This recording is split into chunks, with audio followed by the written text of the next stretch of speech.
యమకము ముక్త పదగ్రస్తం అని ఉన్నాయి. ఒక్కొక్క దాని గురించి చూద్దాం. శబ్దము, అర్థం, అలంకారం అనేది అవసరం. ఒక స్టేజ్ పైన నర్తకి చేసే డ్యాన్స్ లాగా ఈ అలంకారాలు ఉంటాయని అప్పయ్య దీక్షితులు అనే అతను చెప్తాడు అనమాట. అంత అందంగా కనిపిస్తాయి అన్నమాట అలంకారాలు. అలంకరించుకోవడమే అలంకారం. భాషకి వనిలాంటి చెప్పడం అన్నమాట. నెక్స్ట్ ఇప్పుడు శబ్దాలంకారాల గురించి చూద్దాం. శబ్దాలంకారం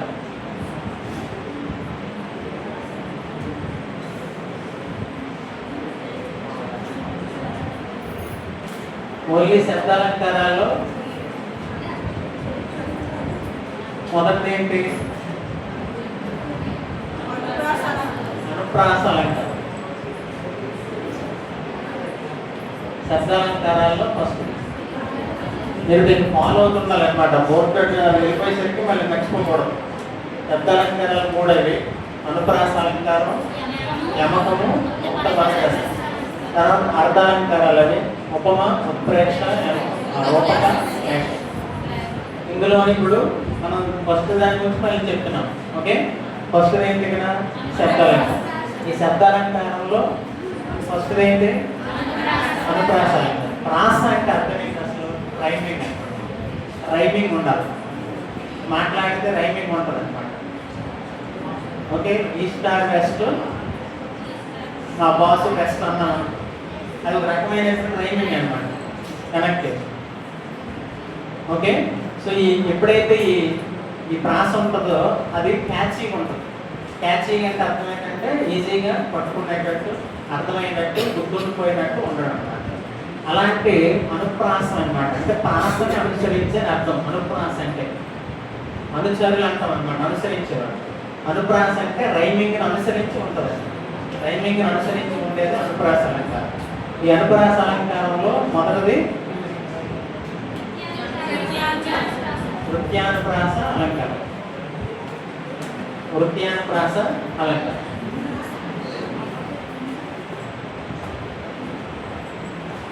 ఓకే,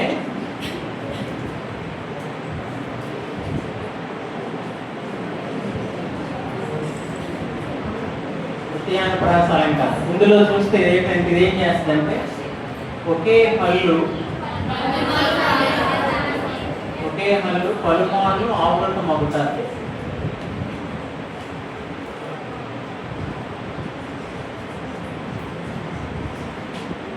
ఇక్కడ అచ్చన్నానా పళ్ళు అన్నానా? పళ్ళు. పళ్ళు అంటే ఎక్కడ ఉంటుంది? కానించి బండి వరకు ఉన్నవన్నీ పళ్ళు పిలుస్తాం. ఆ నుంచి అమ్మగా వరకు ఉన్నవి అచ్చు. ఇక్కడ ఒకే హల్లు అంటే హల్లు అనేది ఎక్కువ సార్లు ఆ పదంలో, ఆ వాక్యంలో రావాలి. ఆ పదంలో ఎక్కువగా వస్తే దాన్ని ఏమంటారంటే వృత్యానుప్రాస అలంకారం అంటారు. ఇప్పుడు ఉదాహరణ చూస్తే అడుగులు తడబడ ఉడతడు నడిచెను. అడుగులు తడబడ ఉడతడు నడిచెను. అడుగులు తడబడ ఉడతడు నడిచెను. ఇక్కడ ఏది ఎక్కువ వచ్చింది? డా ఎక్కువ సార్లు ఆవృతమైంది. ఇలాంటి ఉదాహరణ నుంచి ఇందులో ఉన్న అలంకారం ఏదైనా అడుగుతాడు. అలంకారం ఏదైతే ఏం చెప్పారు? వృత్యానుప్రాస అలంకారం అన్నమాట. అడుగులు తడబడ ఉడతడు నడిచెను.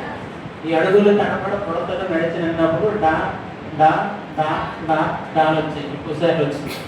ఇది వృత్యానుప్రాస అలంకారం అంటారు. వృత్యానుప్రాస అలంకారం అంటే అది.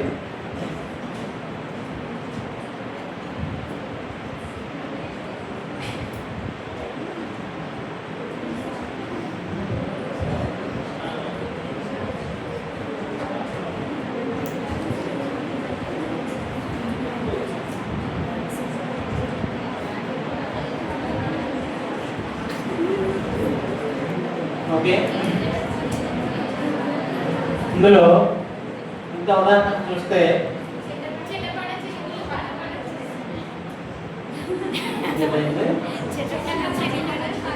చిట్టపాట చెనికలు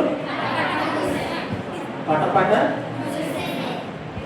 పటపట కురిసేయ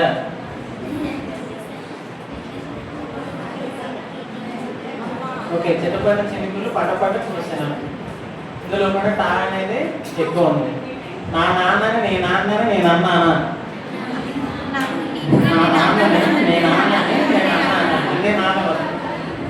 అందులో నా అర్థం చెప్పదు. అది కూడా ఏమవుతుందంటే ఉద్యానప్రాస అలంకారం. సుడిగాలిలో పడి పడి లేచే పడవల్లే తడబడుతున్నా మీకోసం. ఇందులో ఈ సుడిగాలిలో ఏముంది? పడవల్లే తడబడుతున్నప్పుడు ఏ అలంకారం ఉంటుంది? అందులో దా ఎక్కువ ఉంది కాబట్టి అదేమవుతుంది? ఉద్యానప్రాసం అవుతుంది అన్నమాట. ఉద్యానప్రాసం అల్లల్లల్లో అల్లల్లల్లో అల్లల్లో అక్కడేముంది? ఎక్కువ దా ఉంది. అంటే అదే అలంకారం అవుతుంది ఉద్యానప్రాసంలో. అందువల్ల అక్కడ ఒకే హల్లు ఎక్కువ సార్లు లాలి లాలి లాలి లాలి, అక్కడేముంది? లా ఎక్కువ ఉంది. అదే అలంకారం అవుతుంది ఉద్యానప్రాస అలంకారం అవుతుంది. అలాగే ఒకే అక్షరం ఎక్కువ సార్లు రావాలి. ఎలా ఎలా ఎలా ఎలా ఎలా తెలుగులో ఏమొచ్చింది? ఎక్కువ లా వచ్చింది. ఏమవుతుంది? ఉద్యానప్రాస అలంకారం అవుతుంది. అలాగా ఒకే హల్లు ఎక్కువ సార్లు వస్తే దాన్ని ఏమంటామంటే ఉద్యానప్రాస అలంకారం అంటారు. తర్వాత రెండోది ఏమన్నాం? శాకానుప్రాస అలంకారం. శాకానుప్రాస అలంకారం. ఈ శాకానుప్రాస అలంకారం అంటే ఏంటంటే అర్ధభేదంతో ఒకే పదం పక్క పక్కనే వచ్చి చేరుతుంది.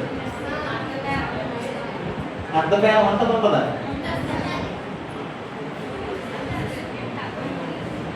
అర్ధభేదంతో ఒకే పదం పక్క పక్కనే చేరదు.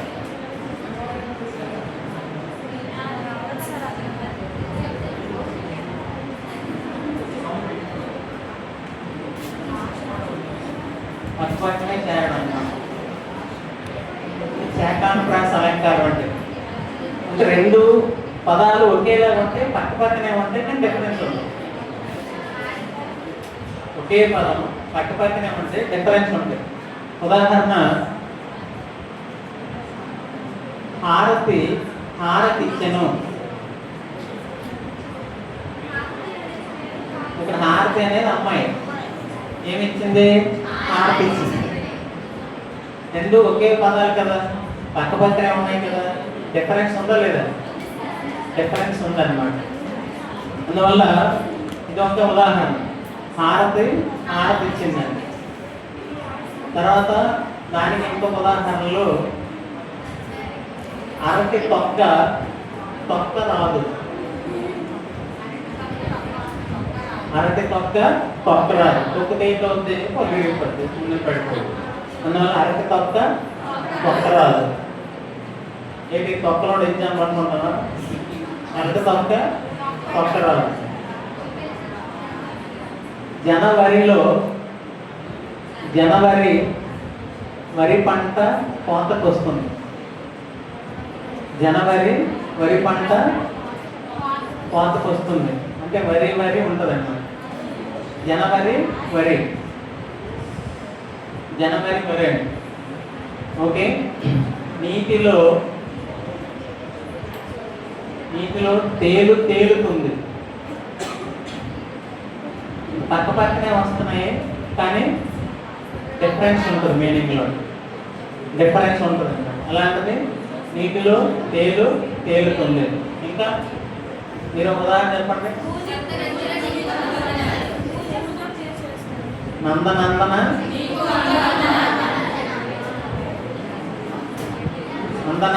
మీకు వేల వందనాలు. ఇక్కడ నందన అంటే నందుడు. నందన్ అంటే నందుని కుమారుడు. నందుని కుమారుడు ఎవరు? కృష్ణుడు, శ్రీకృష్ణుడు. ఓకే, యశోద నందన్ కదా. యశోద నందనలు పెంచిన తల్లి.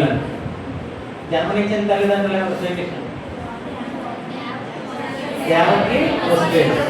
దేవకి వసుదేవుడు జన్మనిస్తే యశోద నందనుడు పెంచారనమాట. సో నందనందన నీకు వేల వందనాలు, నందనందన. సో ఇలాంటివి. ఇంకా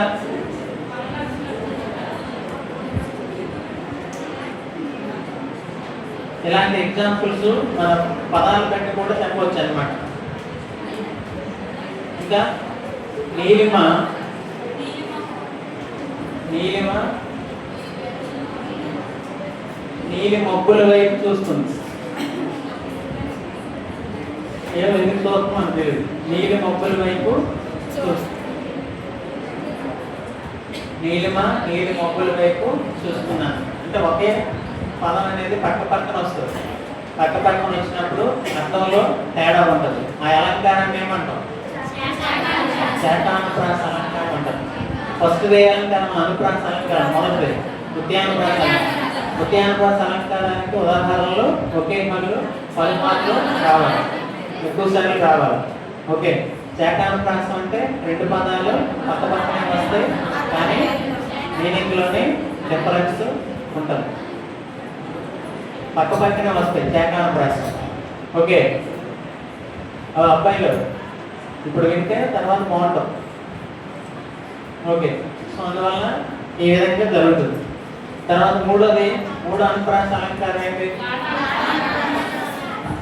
లాటానుప్రాస అలంకారం.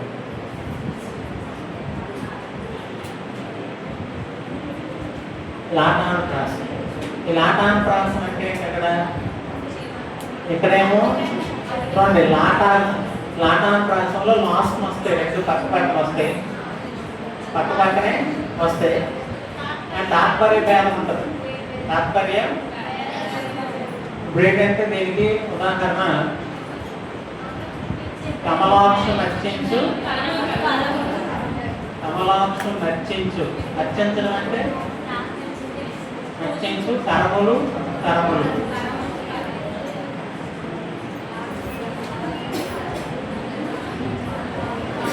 అర్చించడం అంటే పూజించడం అన్నమాట. కమలాక్షులు అంటే కమలం అంటే అక్షులు కలవాలి, అక్షులు అంటే పన్నులు, కమలాక్షులు. కమలములు అంటే అక్షులు కలిగినటువంటి దేవుడు. అర్చించ అంటే అర్థం ఏంటి? పూజించు. కమలాక్షుని అర్చించు, కరములు కరములు, చేతులు. కరములు అంటే చేతులు. అతన్ని పూజించే చేతులే చేతులు, మిగతా చేతులు కాదని అర్థం. అంటే ఇక్కడ ఒకదానికి చేతులే నస్తుంది, ఇంకోటి కూడా అవే చేతులు, అలాంటివే చేతులు. రెండు పదాలు పక్క పక్కనే వస్తాయి అన్నమాట. పక్క పక్కనే వస్తాయి కానీ అర్థభేదం ఉండదు కానీ తాత్పర్య భేదం. అలాగే శ్రీనాథుని వర్ణించు జిహ్వ జిహ్వ. శ్రీనాథుని వర్ణించు జిహ్వ జిహ్వ. వర్ణించడం అంటే పొగడ్డం, జిహ్వ అంటే నాలుక. శ్రీనాథుని అర్చించు వర్ణించు జిహ్వ జిహ్వ. మా ఊర్లో టిఫిన్ అంటాం కదా. టిఫిన్ అంటే అలాగే తీయాలంటాం. మేడం సార్, మేడం అంటే ఈ విధంగా ఒకటి ఎక్కువ చెప్పేటప్పుడు మా కాలేజ్ అలా చెప్తాం అన్నమాట. అలాంటిది మా ఫ్రెండే ఫ్రెండ్, మిగతా వాళ్ళేమో ఫ్రెండ్లు కాదు, అవసరం. సో అలాగే అనమాట. అలాంటివి చెప్పేటప్పుడే అలా చెప్పే ఎప్పుడైతే డెప్త్గా చెప్తామో అది ఏ అలంకారం అవుతుందంటే లాటానుప్రాసం. ఇక్కడ లాటానుప్రాసం లాస్ట్ అని గుర్తించు. లాస్ట్ని రెండు వస్తాయి, రెండు ఒకే పదాలు పక్క పక్కనే చివరిగా వస్తాయి. అది శాఖానుప్రాసంలో మధ్యలో అయినా రావచ్చు రెండు, కానీ అక్కడ అర్థభేదం ఉంటుంది. ఇక్కడ చివరిగా వస్తాయని గుర్తుంచుకోండి. ఓకే. సో శ్రీనాథుని వర్ణించు జిహ్వ జిహ్వ. ఆ చివరిగా వచ్చే వాటిని అలాగా లాటానుప్రాసం అని చెప్తాం అన్నమాట. ఓకే. వైజాగ్ బీచ్, దాని మించిన బీచ్ లేదని అలా చెప్పామంటే అవన్నీ ఏమవుతాయి అంటే లాటానుప్రాసం అవుతుంది. మూడో అలంకారం ఏంటి? అనుప్రాస అలంకారం. నాలుగోదే అంత్యానుప్రాస అలంకారం.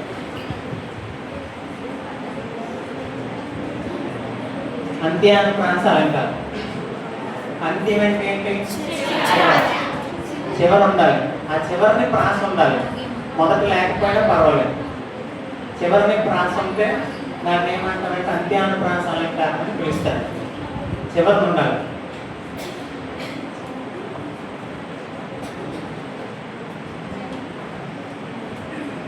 ఊసుకోదు ఊరుకోదు వెళ్ళనీదు ఇంతకైదు అనుకున్న పాటలు చివరి ఏమొచ్చిందంతా డూ అని వచ్చి కదా. సో డూ అనేది వచ్చింది కదా, అదేంటి చివరి వచ్చింది కదా. ఆ చివరి వచ్చింది కాబట్టి అదేమవుతుంది అంత్యానుప్రాస చివరి రావాలని. చివర అలాంటి వస్తే వాటిని అంత్యానుప్రాస అలంకారాలని పిలుస్తారు. ఓకే. కమ్మటి చీకటి ఎర్రగా కుంపటి ఎచ్చగా దుప్పటి కొమ్మలో అంటారు ఆ పాట వేసినట్టు. అలాంటి చివరి ఏమొస్తుంది ఈ వస్తుంది అనమాట. అంటే చెమ్మటి చీకటి కమ్మటి సంకటి ఎర్రగా కుంపటి వెచ్చగా దుప్పటి కొమ్మలో సంకటి కోయిలే ఒక్కటి కొమ్మలో సంకటి కోయిలే ఒక్కటి గుండెనే గొంతు చేసి పాడతామిటి. అంటే అక్కడ చివరి ఏమొచ్చింది? ఓకే. సో ఆ విధంగా టీ వచ్చింది కాబట్టి అంతా కూడా అది అంటే ఈ పాట వేసినారు అనేది. సో ఇది చివరి ఏమొచ్చింది అనేది టీ వచ్చింది కాబట్టి ఇదంతా కూడా అంత్యానుప్రాస అలంకారం. అంత్యానుప్రాస అలంకారం అని చెప్తాం అన్నమాట. చివరిని మాత్రం అలాంటివి రావాలి. ఓకే. చివర అలాంటివి చాలా వాటికి మన సినిమాల్లో వస్తూ ఉంటాయి అన్నమాట. చందమామ రావే జాబిల్లి రావే కొండెక్కి రావే కోటి పూలు తేవే. చివరేమొచ్చిందంత ఏం కాదు, వాహనం వచ్చింది. ఆ వాహనం కల్చరల్ ప్రోగ్రామ్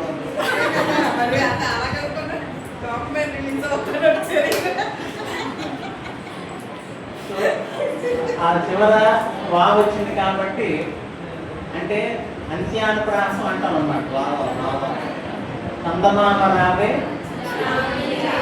జాబిల్లి రావే. ఇక్కడ అంత్యానుప్రాస అంటే ఆ చివరిని అవి వస్తాయి. చందమామ రావే జాబిల్లి రావే కొండెక్కి రావే కోటి పూలు తేవే. అందువల్ల ఇక్కడ చివర అలాగొస్తే వాటి అన్నింటినీ కూడా అంత్యానుప్రాసం. అంత్యం అంటేనే చివర. అనుప్రాసం అంటాం ప్రాసను అనుసరించడం. రైమింగ్ ఉండాలి. రైమింగ్ ఉంటుంది కాబట్టి అంత్యానుప్రాస అలంకారం అని చెప్తారట. ఓకేనా. అంత్యానుప్రాసం అంటే అది చందమామ రావే ఆలయాన హారతిలో ఆచరించితి మంటలలో రెండిటిలో నిజానికి ఉన్నది ఒకటే అగ్నిగుణం ప్రేమ అనే పదాన ఉన్నది ఆరని అగ్నికణం. ఆ చివరి కణము గుణం అని వచ్చి చూడండి. అవన్నీ కూడా ఏంటంటే మ్యాక్స్ సినిమా పాటలన్నీ అంత్యానుప్రాస అలంకారాలే వస్తూ ఉంటాయి అన్నమాట. సో అలాగే ఇందాక చెప్పిన చెమ్మటి చేగటి కమ్మటి సంగటి కొమ్మలో ఒకటి కోయిలే ఒకటి అని చెప్పాం కదా. సో ఇలాంటివన్నీ కూడా ఏమవుతాయంటే అంత్యానుప్రాస అలంకారం చివర ఆ అక్షరాలు రావాలన్నమాట. నెమలి కొన్నోడ నెమిలి చూపోడ చివరి నిలబడితే చూడండి. అవన్నీ కూడా ఏంటంటే అంత్యానుప్రాస అలంకారాలుగా పిలుస్తారన్నమాట. సో ఇవి గుర్తుంచుకోండి. ఇంతవరకు మనకి ఏ అలంకారాలు చెప్తున్నామో శబ్దాలంకారం. ఈ శబ్దాలంకారాల్లోని ఇప్పుడు అంత్యానుప్రాస అలంకారము యమకము ఒక్క పదం. ఈ అనుప్రాస అలంకారాలు 4. ఫస్ట్ ఏంటన్నా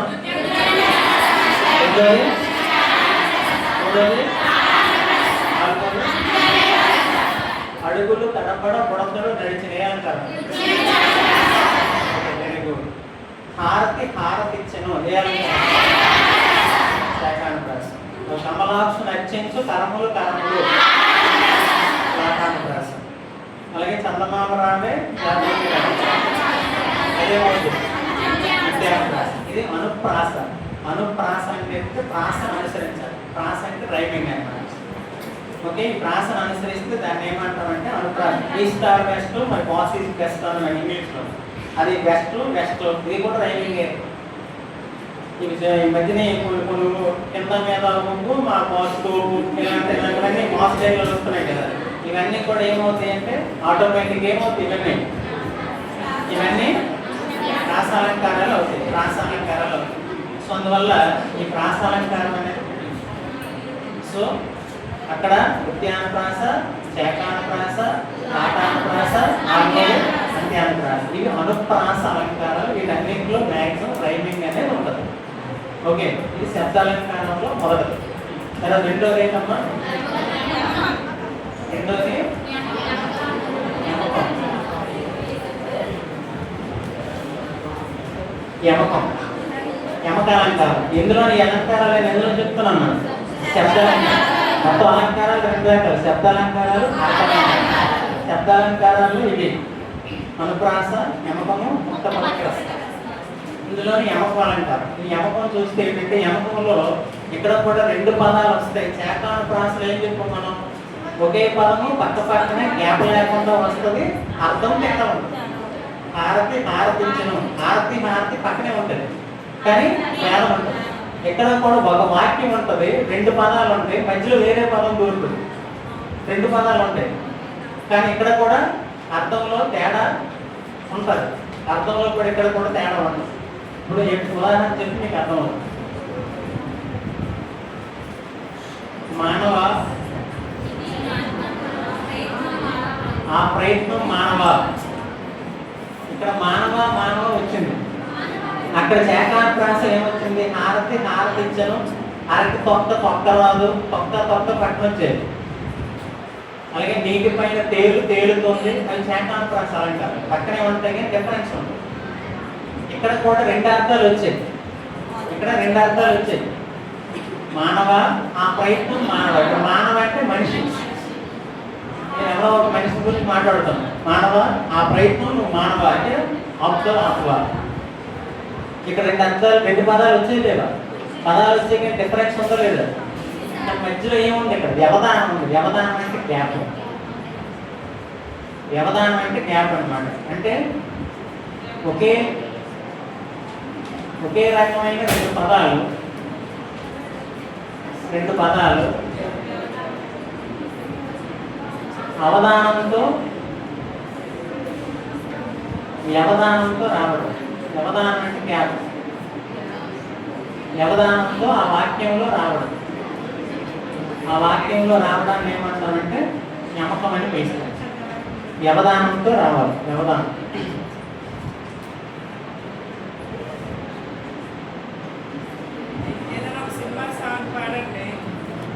సినిమా సాంగ్ పాడుతాను. ఆహారం కోసం హారం అమ్మెను. ఇక్కడ హారము, ఇక్కడ హారం అమ్మెను, మధ్యలో గ్యాప్ వచ్చింది. ఆహారం కోసం హారం అమ్మెను. ఓకే, అలాగని ఇక్కడ ఇవన్నీ కలిపి చూడాల్సిన లేదు కూడా. ఓకే, లేదంటే ఇక్కడ దీన్ని మనం ఆహారం కోసం ఇంకొక హారం అమ్మిందని కూడా చెప్పవచ్చు. ఆహారం కోసం హారం అమ్మింది, ఇంకొక హారం అమ్మించింది, పెద్ద హారం కోసం. సో అందువల్ల ఇక్కడ గ్యాప్ అనేది ఆహారంలో హారము, ఈ హారాన్ని చూడాలన్నమాట. తర్వాత ఇంకా ఇలాంటి దానికి ఇంకొక ఉదాహరణ ఏంటంటే, ఇప్పుడు ఫర్ ఎగ్జాంపుల్ ఏలరావు నన్నేలరావు నన్నేలయేలరావు శ్రీరామ అంటాడు రాసలేదు. అందులో ఇక్కడ చూడండి, ఏలరావు నన్నేలరావు, నన్నేల ఏలరావు. ఏల అంటే ఇక్కడ ఎందుకు రావని, ఎందుకు. నన్నేల, ఇక్కడ ఏల అంటే నన్ను పరిపాలించడానికి. నన్నేల ఏలరావు, నన్ను పరిపాలించడానికి ఎందుకు రావు. ఒకే పదాలు వస్తున్నాయి. అది పాటలో ఉంది శ్రీరామదాసు. సీతారామ స్వామి అంటాడు అన్నమాట. అందువల్ల ఇక్కడ ఏలరావు, నన్నేలరావు, నన్నేల ఏలరావు. ఓకే, నన్ను పరిపాలించడానికి ఎందుకు రావు అని అర్థాలు అనమాట. ఏల రావు, నన్ను నేల రావు, నన్ను నేల ఏల రావు అంటే ఇక్కడ రెండు డిఫరెన్సెస్ వస్తాయి అన్నమాట.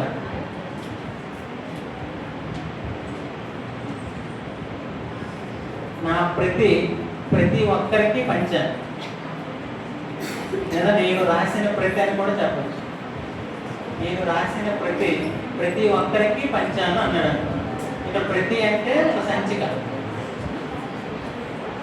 ఒక పత్రం, ఒక బుక్లెట్ అని అర్థాలు వస్తాయి. ప్రతి నేను రాసిన ప్రతి ఒక్కరికి పంచాను అన్నాడు. ఇక్కడ ప్రతి ఓకే సారీ, ఇది ఇంకొక అలంకారం అయిపోతుంది,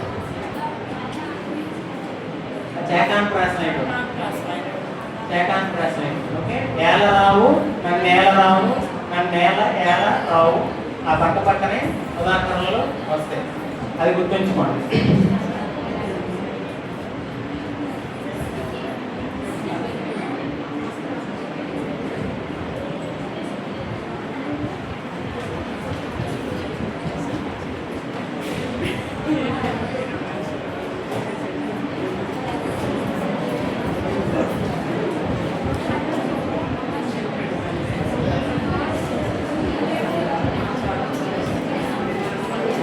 నెక్స్ట్ లేమ, ధనుజులు గెలవగా లేమ.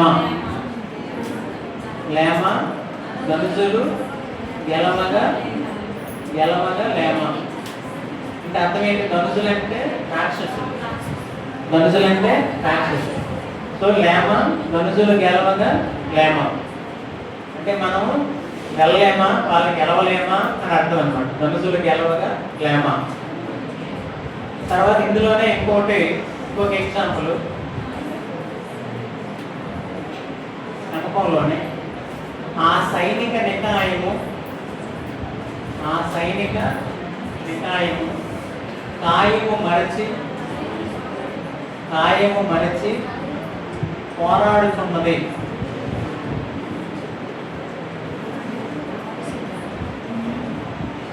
ఆ సైనిక నికాయము కాయము మరచి పోరాడుతున్న. నికాయం అంటే సముదాయం, కాయం అంటే శరీరం. ఇందులో కాయం కలిసి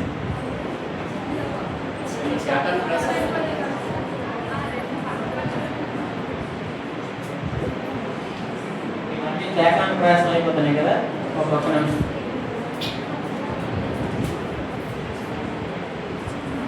సో ఇప్పుడు చెప్పిన గుర్తుంచుకోండి.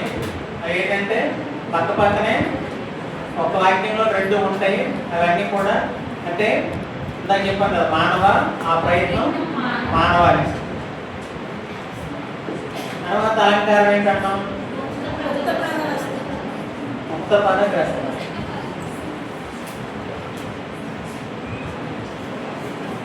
ముక్త పదగ్రస్తం అంటే ఏంటంటే, ముక్త అంటే అర్థం ఏంటంటే విడిచిన అని అర్థం. పదం అంటే పదం, గ్రస్తం అంటే గ్రహించడం.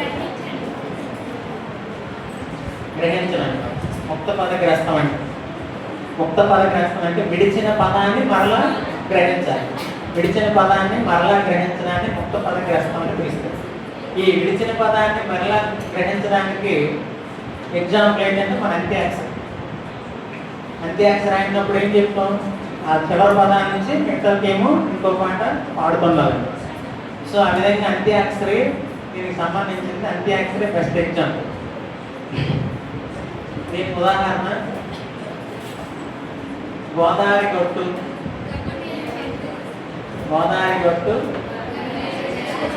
మీద చెట్టు మీద పెట్ట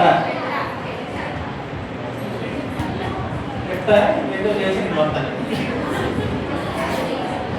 సో అక్కడ ఆ విడిచిన పదాలు అంటే పెట్ట మనసులో ఏముందన్నాం పాట ఉంటుంది. గోదావరి గట్టుంది, గట్టు మీద చెట్టుంది, చెట్టు మీద పెట్టుంది, పెట్ట మనసులో ఏముంటుంది. ఎక్కడికి ఎంత దొరుకుతాయని ఆలోచిస్తాం. సో గోదావరి గట్టు మీద చెట్టు మీద పెట్టారు. సో ఇక్కడ ఈ గట్టు ఇక్కడ వదిలేశారు, ఇక్కడ ఏం చేశారు? గ్రహించారు. అలాగే ఈ చెట్టు ఇక్కడ ఉంది, ఈ చెట్టుని అక్కడ వదిలేసి ఇక్కడ మళ్ళీ గ్రహించాం. సో ఆ విధంగా గోదావరి గట్టు, గట్టు మీద చెట్టు, చెట్టు మీద పెట్టాలి. ఓకేనా? సపోజ్ మీకు ఒక అక్షరం ఇచ్చాను అనుకోండి, కదిలే కాలమా కాసేపు ఆగవమ్మ. మాతో పాడాలి, మాతో పాడండి. మనసున ఉన్నది చెప్పనున్నది మాటలు రావచ్చిందే, అలాతో కలిపాడండి.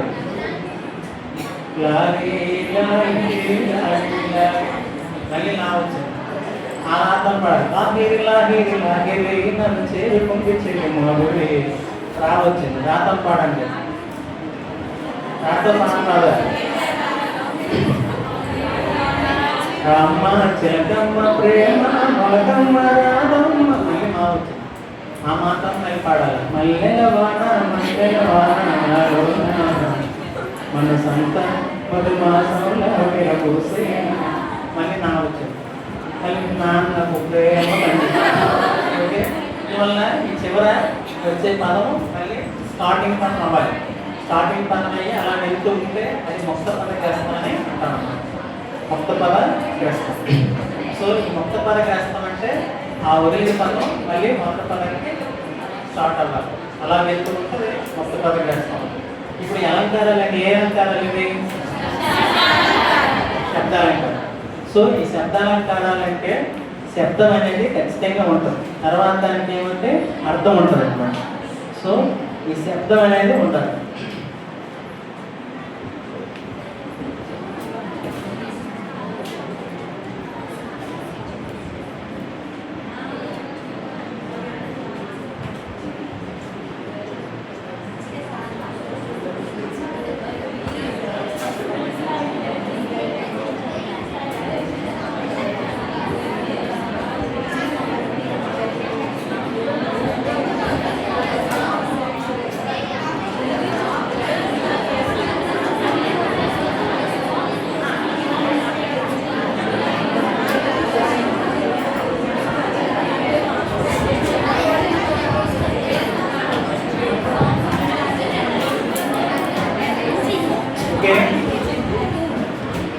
ఇవి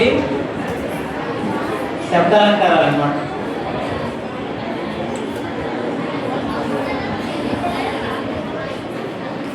చెప్పండి, ఒక ఉదాహరణ అడుగుతాను, దానికి ఆన్సర్ చెప్పండి.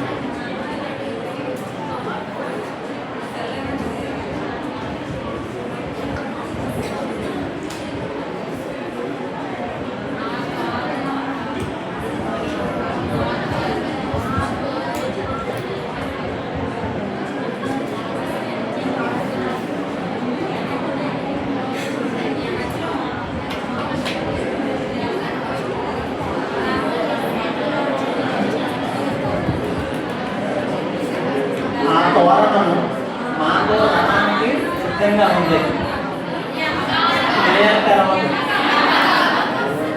అబ్బాయినే ఇంటికి ఏమైందో, ఆ తోరణము మాతో రథానికి సిద్ధంగా ఉంది.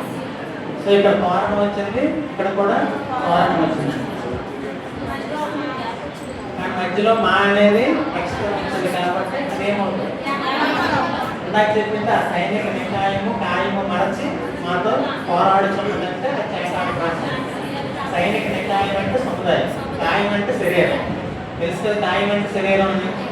మరణం అనేది కాయమని మిగిలిన కీర్తి కాయమని. అర్థమైంది అక్కడ పాయింట్. మరణం అనేది కాయం, కాయం అంటే కేవలం, మిగిలిన కీర్తి కాయం, కాయం అంటే శరీరం.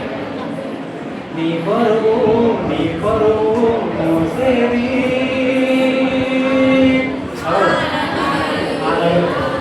అందువల్ల ఇలాంటివన్నీ కూడా, అందుకే ఈ సినిమా కవులకి పాటలు రాసిన వాళ్ళకి అలంకారం లేకపోతే అసలు పాటే లేదు. అలంకారం లేకపోతే పాటే ఉండదు అనమాట. అందువల్ల ఖచ్చితంగా ఈ అలంకారం అనేది ఉండాలి. అలంకారం లేకపోతే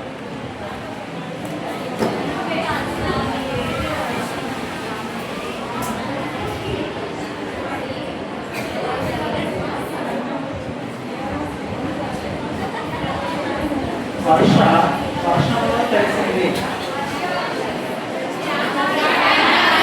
ఏమవుతుంది వర్షం వచ్చేసరికి వాదన వచ్చింది ఓకే వర్షంలో తెలిసింది అన్నాం ఏమవుతుంది ఇన్నాళ్ళ గుర్తొచ్చానవా ఎన్నాళ్ళే పైన అదే అంటారు ఇంకేం చివర అలాగే మైండ్లో పడ్డట్లు చేస్తా కొత్త స్థానాన్ని ఏమవుతుంది చివరి వస్తాయి కాబట్టి మధ్యాహ్నం సో మీకు ఖచ్చితంగా ఒక బిట్ వస్తుంది అనమాట అలంకారాలు మిగతావి అర్థాలంకారాలు అవి ఇప్పుడే చూపిస్తే మీకు కన్ఫ్యూజ్ అయిపోతాయి అనమాట అది నెక్స్ట్ క్లాస్లో చెప్తాం ఇప్పుడు క్లాస్ చెప్తాను 10th పార్ట్స్ ఓకే ఎందుకంటే టైం ఉంది వర్షం పడుతుంది సో ఇప్పుడు ఏమైందని మనకి శబ్దాలంకారాలు అయ్యాయి అలంకారాలు ఇంకా అర్థాలంకారాలు చెప్పాలి శబ్దాలంకారాలు ముందు మీకు బ్రెయిన్ వచ్చే 4 + 2 6 అలంకారాలు ఈ 6 అలంకారాలు ఏ బిట్ ఇచ్చినా చేయగలరు లేదా ఇప్పుడు ఒక్కొక్కరు అడుగుతాను ఎవరినైతే అది చెప్పాలి ఓకేనా ముందు ఫస్ట్ ఇయర్లో అడుగుతాను ఓకే ఫస్ట్ ఇయర్లో అడుగుదాం కొత్తగా వచ్చారు కాబట్టి ఓకే కమలాక్ష నక్షించు కరములు ఏ అలంకారం లాటాను ప్రాస అలంకారం శ్రీనాథ్ నక్షించు శ్రీనాథుని వర్ణించిన అలాగే లేమ ధనుజులు గెలవక లేమ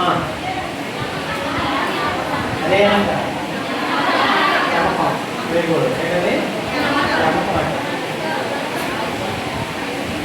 ఓకే ఆ సైనిక నికాయము కాయము మరచి పోరాడుతున్నది నీటిపైన పేరు తేలుతుంది శోకాన ప్రాస అలంకారం అలాగే అడుగులు తడపడ కొడతలు నడిచను ప్రాస అలంకారం అలాగే సుడిగాలిలో పడి లేచే పడవల్లే తడబడుతుందంటే ఏమొచ్చింది అక్కడ ఎక్కువగా వస్తాయి సో ఆ విధంగా అవన్నీ కూడా అలంకారాలు ప్రాస్తం వస్తూ ఉంటాయి ప్రాస్తం గుర్తుంచుకోండి పిల్ల సుబానల అదే అలంకారం పైన అంతలా అదే అలంకారం సో ఈ విధంగా అంటే మీకు కాన్సెప్ట్ అర్థమైంది కదా కాన్సెప్ట్ అర్థమైతే ఆటోమేటిక్గా ఈజీగా బిట్ చేయొచ్చు ఓకేనా మొత్తం పదవి కష్టమని తెలిస్తే దానికి ఆ ఎగ్జాంపుల్ ఏదే ఉంటుంది గోదావరి గట్టు మీద చెట్టు మీద చెట్టాలి దీనికి సంబంధించి కాలేజీకి వెళ్ళాలి మనకి సంబంధించి ఇది కాలేజీకి వెళ్ళాలన్నమాట వెళ్ళాలని కానీ ఇంటికి వెళ్ళిపోవాలనే కోరిక కలిగింది అనుకోండి అదేనే మనం సైకాలజీ పావులవా స్కెన్నరా తర్వాత ఏం తాగండాయిక పావులో కండిషనింగ్ అన్నమాట ఓకేనా నిబంధన సో ఇప్పుడు నిన్న మయాజీలు ఏం మిగిలిపోయింది అన్నారు హార్ట్ కదా ఏ సార్ హార్ట్ వద్దు ఓకే సో ఇప్పుడు హార్ట్ గురించి మాట్లాడచ్చు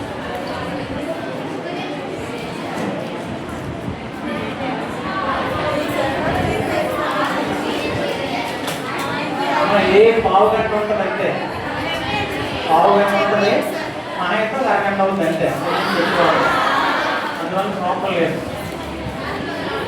ఫస్ట్ ఆఫ్ ఆల్ ఈ ఫస్ట్ ఇయర్ వినండి ఫస్ట్ ఇయర్ ముఖ్యంగా మీరు టెన్షన్ పడకండి దూరం వస్తున్నాం నా శ్రీకాకుళం నాది వైజాగ్ నాది ఈస్ట్ గోదావరి అక్కడికి బయట చెప్పండి నాకు ఎయిర్పోర్ట్ చెప్పండి నేను వెళ్ళిపోతున్నాం ఇలాంటివన్నీ చేయకండి టెన్షన్ పడద్దు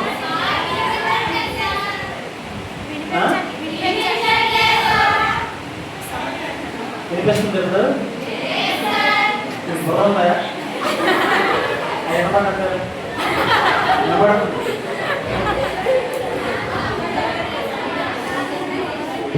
ఓకే ఓకే, డోర్స్ క్లోజ్ చేసి వినపడుతుంది.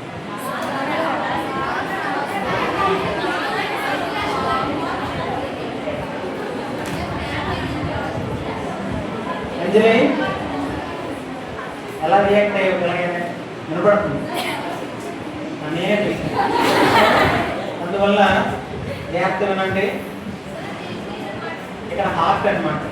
మీరు ఫస్ట్ ఇయర్ వరకు టెన్షన్ పడకండి. ఇక్కడ ఎలాగే ఉంటుంది క్లాసు. మీకు నచ్చిందో నచ్చలేదు నా రివ్యూని.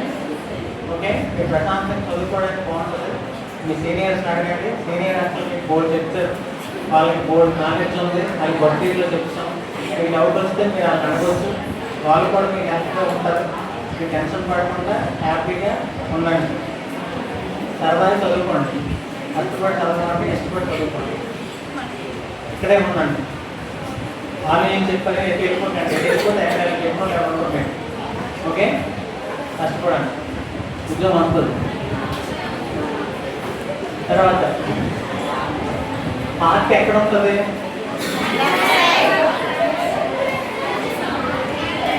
రెండు ఊపిరితిత్తులకి మధ్యలో ఉంటుంది అన్నమాట. ఇలా లెన్స్ ఉన్నాయనుకోండి, ఈ లెన్స్ ఉంటే ఈ లెన్స్ మధ్యలో హార్ట్ ఉంటుంది. రెండు ఊపిరితిత్తులకి మధ్యలో ఉండి ఎడమ వైపు వాలి ఉంటుంది అన్నమాట.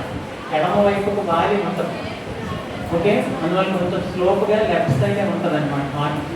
హార్ట్ యొక్క స్థానం అది between the present between the middle point of the two lungs. రెండు ఊపిరితిత్తుల మధ్యలోని ఎడమ వైపు ఉంటుంది. రెండు ఊపిరితిత్తుల మధ్యలో ఎడమ వైపు ఉంటుంది, లెఫ్ట్ సైడ్ ఉంటుంది, బిట్వీన్ టూ లంగ్స్. వినిపించిందా? The study of heart is called cardiology. Study of heart is called cardiology. Cardiology. Study of heart is called cardiology. అంటే అందుకే కార్డియాక్ అరెస్ట్, కార్డియాలజీ, కార్డియా అనే పదం వస్తే హార్ట్కి సంబంధించింది అనమాట. అందుకే హార్ట్కి తీసే స్కానింగ్ అని ఈసీజీ అంటారు. ఈసీజీ అని పేరు విన్నారా? ECG means electrocardiogram. ఈసీజీ అంటే ఎలక్ట్రోకార్డియోగ్రామ్. ఇలా చూడండి, ఇలా వస్తుంది. సినిమాలో చూసారు ఈసీజీ ఐసీయూ సెంటర్లో. అంటే ఇలా వస్తే మనం బతుకున్నట్ట చనిపోయినట్టు, బతుకున్నట్టు. అంటే ఎత్తుపల్లాలు ఉన్నాయి లేవా? అంటే జీవితం కూడా అంటే ఎత్తుపల్లాలు ఉంటాయి. అంత ప్లెయిన్గా ఉండాలనుకోండి, చచ్చిపోతాం. ఇలా వెళ్ళిపోయిందనుకోండి ప్లెయిన్గా లైఫ్ బాగోదు. అంటే లైఫ్ అంటే అప్ అండ్ డౌన్స్ ఉంటాయి. అప్ అండ్ డౌన్స్ ఉంటే మనం బతికినట్టు అర్థం. అప్ అండ్ డౌన్స్ లేకపోతే చచ్చిపోయినట్టే. మానవ జీవితానికి అర్థం ఉండాలన్నమాట. ఛాలెంజెస్ని స్వీకరించాలి. అందువల్ల ఫ్రీగా కష్టాలు ఎదుర్కొని నైపుణ్యం ఉండాలన్నమాట. సో ఎలక్ట్రోకార్డియోగ్రామ్ అని చెప్తాను, ఈసీజీ అంటే. తర్వాత మానవుల్లో ఈ హార్ట్ గురించి చెప్పే ముందు మిగతా జంతువుల గురించి చెప్తే, బొద్దింక ఉంది, కాక్రోచ్. కాక్రోచ్ యొక్క గుండెలో ఎన్ని గదులు ఉంటాయి? బొద్దింక గుండెలో గదులు ఎన్ని? మన గదులు అంటే ఇంగ్లీష్ మీడియం వాళ్ళు రూమ్స్ అనకండి, చాంబర్స్ అన్నారు. Okay, how many chambers in cockroach heart? Cockroach హార్ట్లో ఎన్ని చాంబర్స్ ఉంటాయి? 13 ఉంటాయి. 13 గదులు గుండె ఉంటుంది అనమాట బొద్దింకలో. Okay, cockroach has 13 chamber heart. Seniors మీరు మాట్లాడుకోండి, రాసుకోండి, మాట్లాడు. సో ఆ విధంగా ఉంటుంది. తర్వాత చేపల్లో గుండె గదులు ఎన్ని? 40 చాంబర్స్. ఫిషెస్లో 2. ఎలా ఉంటుంది? 1, 2 గదులు గుండె ఉంటుంది అనమాట చేపల్లో, ఫిషెస్. తర్వాత యాంఫీబియన్స్లో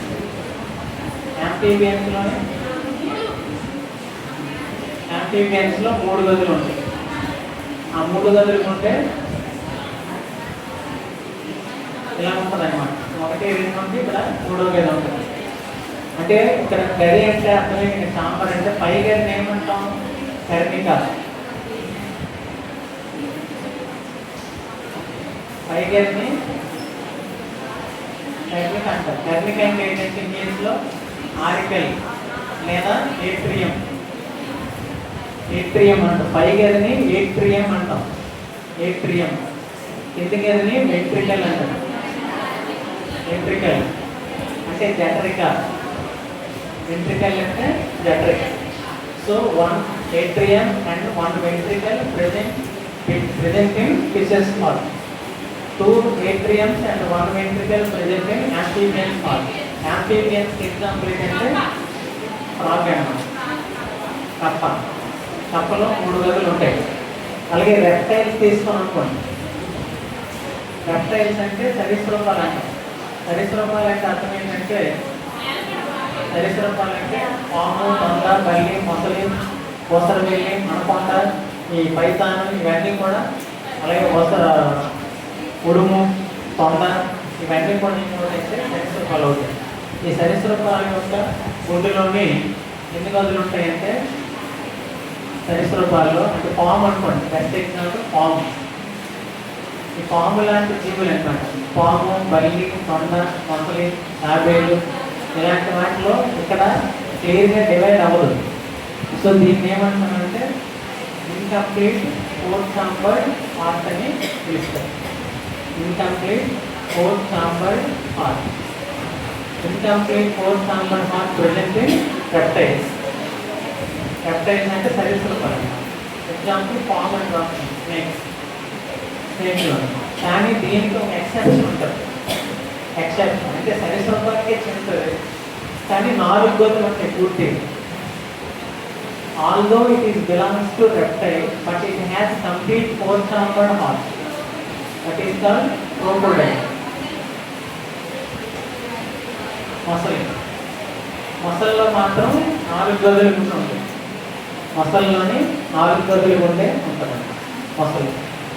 అంటే మిగతా సరీసృపాలన్నింటిలో కూడా అసంపూర్ణంగా విభజన చెందిన 4 గదులు ఉంటే ఉంటుంది. అసంపూర్ణ 4 గదులు ఉంటాయి. అసంపూర్ణ 4 గదులు ఉంటే ఉండదు. కానీ అసల్లో మాత్రం కంప్లీట్ 4-chambered హార్ట్ ఉంటుంది అన్నమాట. అర్థమైందా? అది ఉంటుంది.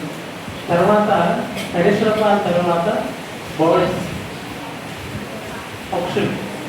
ఈ పక్షుల్లో ఎన్ని గదులు ఉంటాయంటే పక్షుల్లోని కంప్లీట్గా 4-chambered ఉంటుంది. పక్షులు ఎగిరే పక్షులు, ఎగరలేని పక్షులు ఏవైనా కూడా పక్షి అంటేనే ఉంటాయి. గబ్బిలం పక్షినా? గబ్బిలం bat. Bat is a mammal. It gives milk to their young ones. So it is not a bird, it is a mammal. Especially it is flying mammal. ఎగిరే క్షీరం గబ్బిలం. తర్వాత మ్యామల్స్ చూసుకుంటే ఈ మ్యామల్స్లో కూడా 4-chambered ఉంటుంది. మ్యామల్స్ అంటే క్షీరదాలు.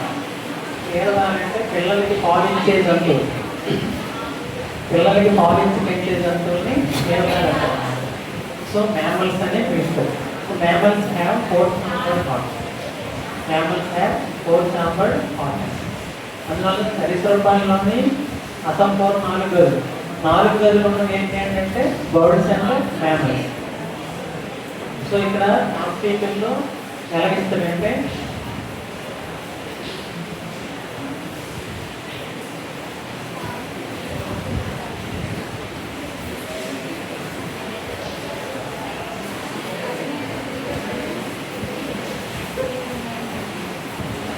ఇలా pigeon, crocodile, bat and all the above అని ఆప్షన్స్ ఇచ్చి క్వశ్చన్ ఏంటంటే ఈ క్రింది దానిలో 4 గదుల గుండె గల జీవి.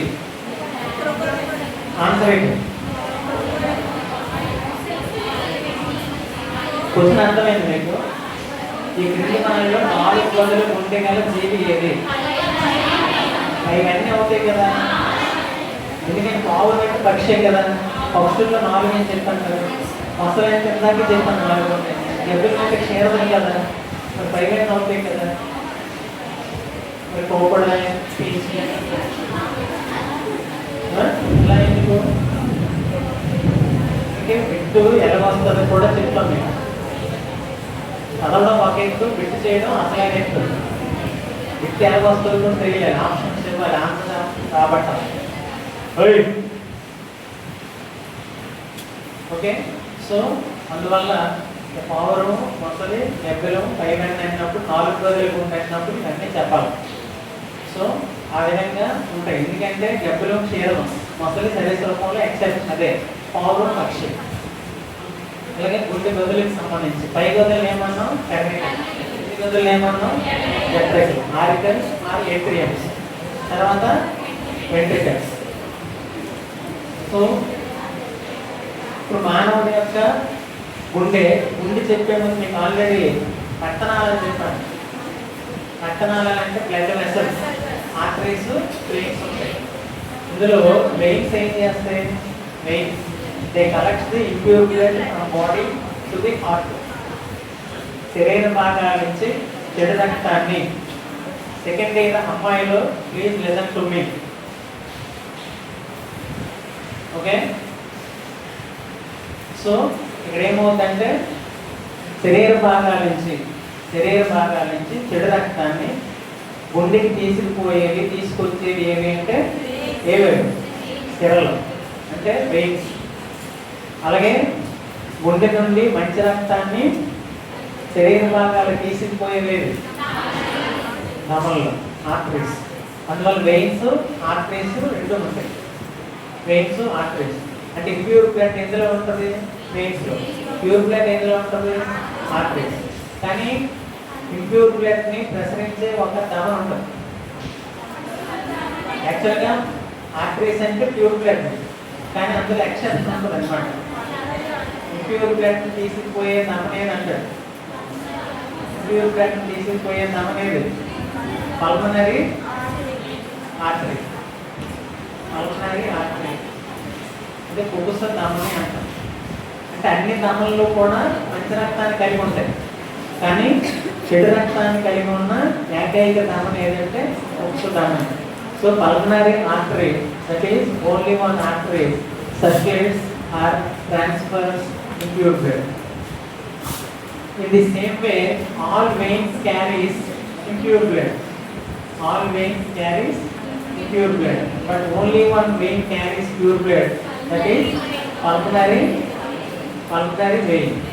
అన్ని సిరల్లో కూడా చెడు రక్తం ఉంటుంది, కానీ మంచి రక్తాన్ని ప్రసరించే ఏకైక సిర కుబుస సిర. ఈ రెండు మిట్లు ఉంటుంది. ఇంకొక గుర్తుంచుకోండి, హార్ట్ ఉందనుకోండి, హార్ట్ లోపలికి రక్తాన్ని తీసుకొచ్చింది అనుకోండి, హార్ట్ లోపలికి అది ఎప్పుడు కూడా వెయిన్ అవుతుంది సిర. హార్ట్ నుంచి బయటికి రక్తాన్ని తీసుకెళ్తుంది అనుకోండి, అది ఆర్టరీ అవుతుంది దమని. సో గుండెలోకి ఎంటర్ అయితే సిర, గుండె నుంచి బయటికి వస్తే దమని. చెడు రక్తం ఉంటే సిర, మంచి రక్తం ఉంటే దమని.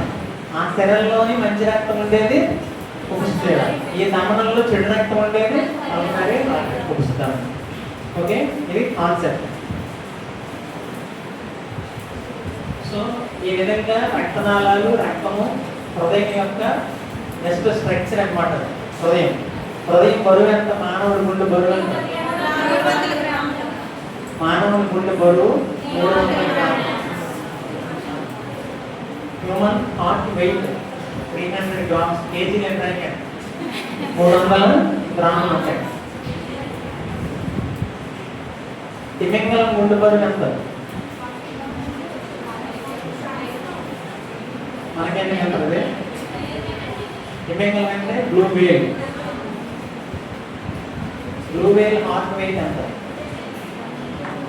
750 కేజీ.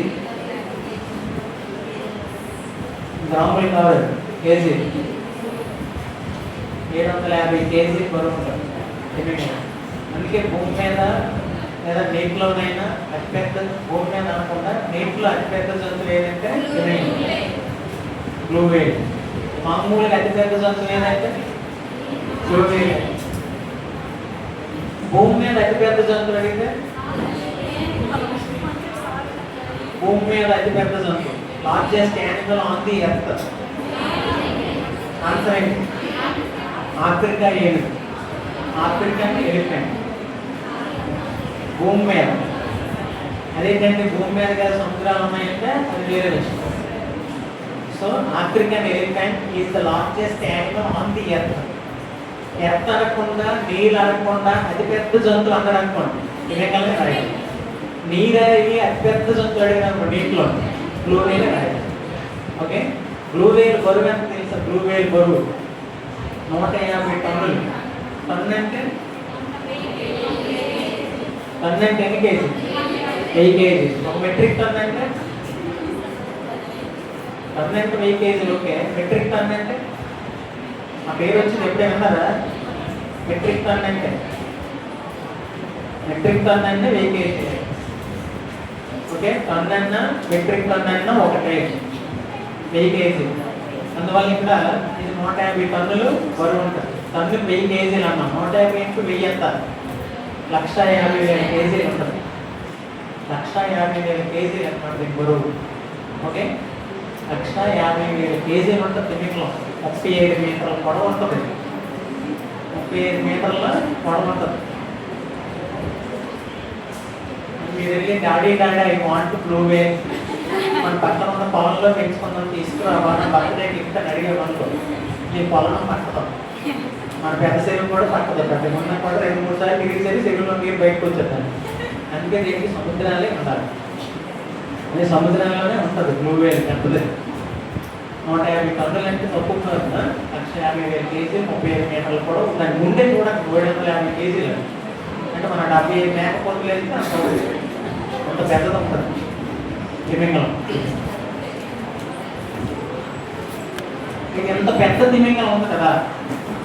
ఈ పెద్ద తిమింగలంలో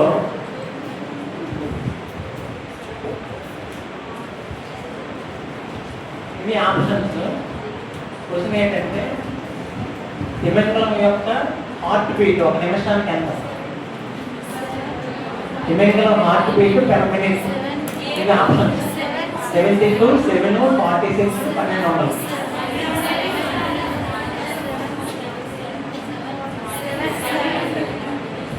తిమింగలం హార్ట్ బీట్ అంత పెద్ద ఉంది. 7 సార్లు ఎంత?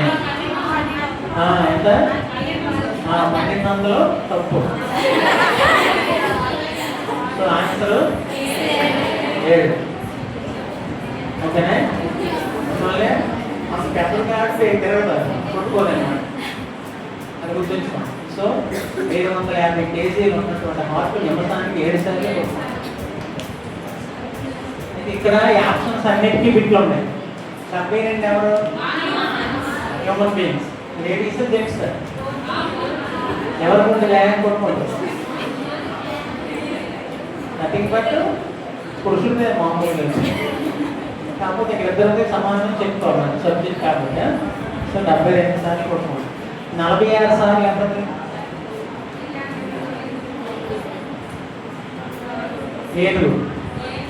ఏనుగేమో 42 సార్లు కొట్టుకుంటాం. ఏనుగు గుండె.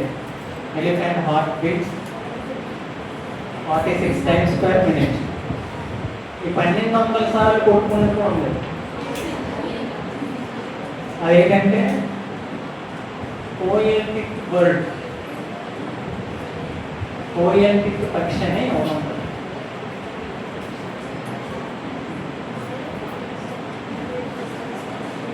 పోయెటిక్ బర్డ్. పోయెటిక్ బర్డ్ యొక్క దీని శరీర బరువు ఎంత తెలుసా? 8 గ్రాములు. 8 గ్రాములు. దీని హార్ట్ బరువు 0.15 గ్రామ్స్.